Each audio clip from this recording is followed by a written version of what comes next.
Shalom, Horas. Pagi hari ini kita akan mendengarkan renungan harian HKBP Denpasar Sabtu 28 Juni 2025.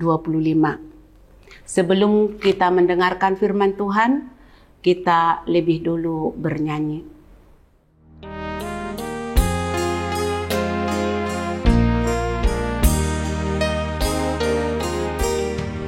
Di hongoluku las rohaki jumolo Yesus siluami mangiringonmu tolongmui mangalo dosa nang rohaki kabarita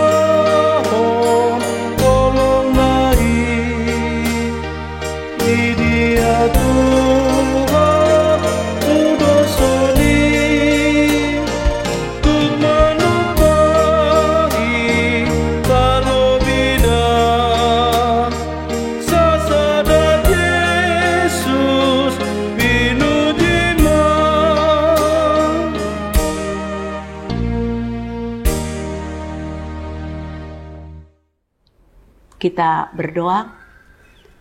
Terpujilah Engkau ya Bapa yang mengasihi kami. Di pagi hari ini kami datang ke hadapan-Mu, memohon kepadamu ya Tuhan, melalui firman-Mu yang akan kami dengarkan, akan menjadi suluh bagi hidup kami. Terima kasih Tuhan, Engkau jaga hati dan pikiran kami, supaya kami dapat menerima firman-Mu. Amin. Firman Tuhan yang menjadi renungan bagi kita hari ini yang diambil dari Markus 5 ayat 19. Yesus tidak memperkenankannya, tetapi ia berkata kepada orang itu, "Pulanglah ke rumahmu kepada orang-orang sekampungmu dan beritahukanlah kepada mereka segala sesuatu yang telah diperbuat oleh Tuhan atasmu dan bagaimana Ia telah mengasihani engkau." Demikianlah pembacaan firman Tuhan. Tuhan melakukan perbuatan yang ajaib kepada yang dirasuki setan. Kalau kita baca sebelum masuk kita ke nats ini, di mana Yesus mengusir roh jahat dari orang gerasa. Sebelum kita masuk ke dalam firman ini, di mana Yesus mengasihi semua orang, baik itu orang-orang yang dikucilkan ataupun yang tidak diperhitungkan, tetapi kasih Yesus sama kepada semua orang. Yang kedua, Yesus sanggup memulihkan keadaan setiap orang yang datang kepadanya. Begitu juga ayat ini bahwa Yesus telah menyembuhkan ataupun mengusir roh jahat, mengeluarkan roh jahat dari tubuh orang gerasa itu. Sejak dia sembuh, kalau kita baca di ayat sebelumnya, dia meminta supaya dia mengikuti Yesus, supaya dia ikut bersama Yesus. Namun, perkataan Yesus, jawab Yesus kepada orang yang sembuh itu, "Pulanglah ke rumahmu, kepada orang-orang sekampungmu, dan beritahukanlah kepada mereka segala sesuatu yang telah diperbuat oleh Tuhan atasmu, dan bagaimana Ia telah mengasihi engkau." Yang pertama, kenapa Tuhan Yesus tidak memperkenankan orang yang sudah sembuh itu bersama dengan dia? Kenapa Yesus menyuruh dia pulang ke rumahnya? Yang pertama yang kita lihat di sini adalah orang yang telah menerima pemulihan yang daripada Tuhan, supaya dia memberitahukan secara langsung bahwa dirinya sendiri telah mengalami mujizat ataupun pertolongan Tuhan, bahwa roh jahat itu sudah keluar dari tubuhnya. Artinya dia diutus Yesus ke tengah-tengah keluarganya untuk menjadi saksi nyata melalui hidupnya sendiri. Karena kehidupannya yang dilihat orang-orang di sekelilingnya selama ini, bahwa dia dimasuki oleh roh jahat. Namun pemulihan itu sudah Tuhan nyatakan, maka dia sendirilah yang menceritakan perbuatan-perbuatan Tuhan kepada orang-orang di sekelilingnya. Artinya, dia menjadi saksi nyata melalui kehidupannya sehari-hari bahwa kuasa Tuhan itu nyata di dalam hidupnya. Amanginang yang dikasihi oleh Tuhan Yesus, kita semua adalah yang sudah menerima kasih karunia yang daripada Allah. Kita telah diselamatkan. Seperti firman ini diajarkan kepada kita supaya kita menjadi saksi yang pertama-tama adalah di lingkungan kita sendiri.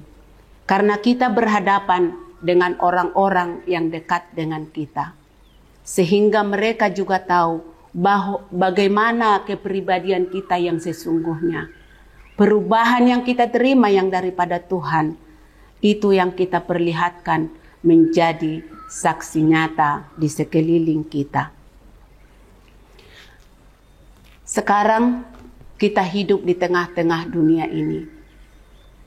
Kita sering bersaksi dan sering kita katakan, Tuhan telah menolong aku. Tuhan mengasihi aku. Sebagaimana firman ini. Bagaimana Tuhan menolong kita. Bagaimana Tuhan mengasihi kita. Biarlah kita menjadi saksi dimanapun kita berada. Di tempat kita, di tempat pekerjaan kita. Di kehidupan nyata. Kehidupan kita sehari-hari. Yang berdampak langsung dengan orang-orang sekeliling kita. Itulah yang menjadi pelayanan kita, menyaksikan perbuatan-perbuatan Tuhan kepada kita. Karena tidak semua kita dipanggil menjadi pengkhotbah, tapi pelayanan yang sangat sederhana, tapi nyata adalah kesaksian hidup. Bagaimana pengalaman kita bersama dengan Tuhan, bagaimana kita merasakan kasih Tuhan kepada kita. Itulah pelayanan yang sederhana namun nyata di tengah-tengah kehidupan kita. Kita saat ini diperhadapkan di tengah-tengah dunia ini. Apa yang telah kita dengarkan, apa yang telah kita terima, kuasa Tuhan, pemulihan, kesembuhan, ataupun Tuhan memulihkan kita dari keadaan-keadaan sulit. Marilah firman ini mengajarkan supaya menjadi saksi yang hidup di dalam kehidupan nyata dengan perbuatan sehari-hari. Karena orang-orang lainlah yang melihat perubahan di dalam kehidupan kita.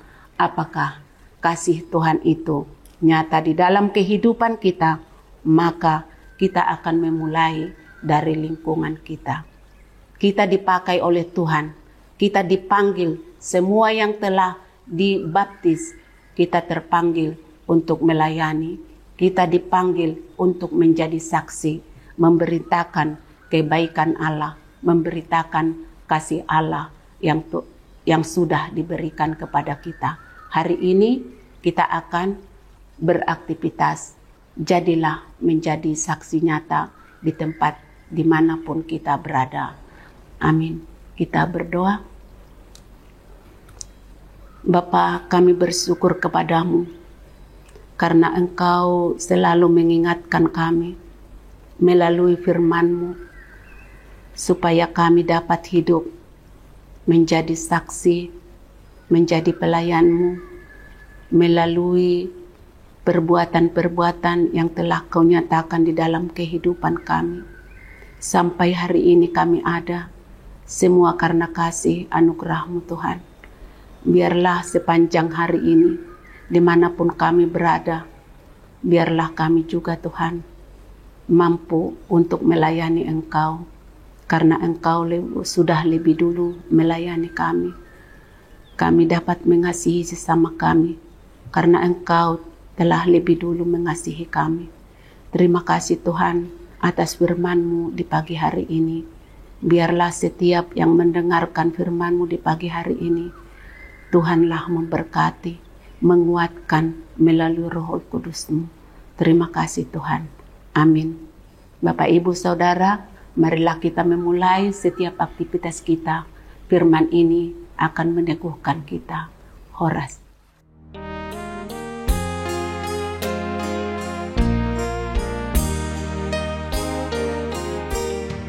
Pasrah diri